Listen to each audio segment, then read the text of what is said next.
education funding for years. But no one had the courage. No one had the wherewithal. No one knew how they could bring that together from a political standpoint, because when you've got those that are getting this much and those that are getting this much, the only way you could do this would be to do this. And no one wanted to see that, especially on this side.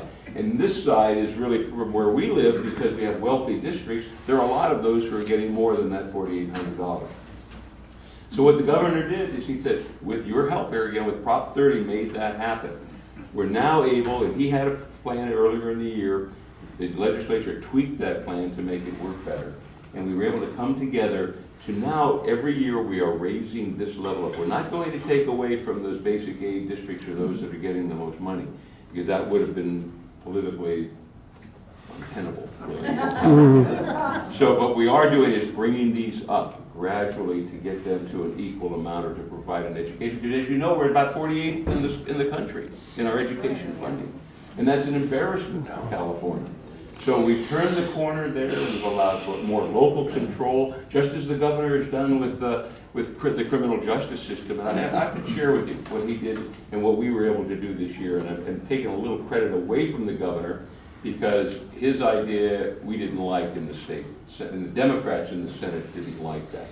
And as you know, we're struggling right now with the prison overcrowding issue in California, and there's a three-judge panel that has created pretty much havoc in California over the population that we had. 2 years ago, we had about 165,000 inmates in the state prison.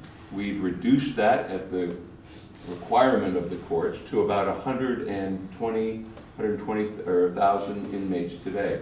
So we've taken those 40,000 and given them to the counties.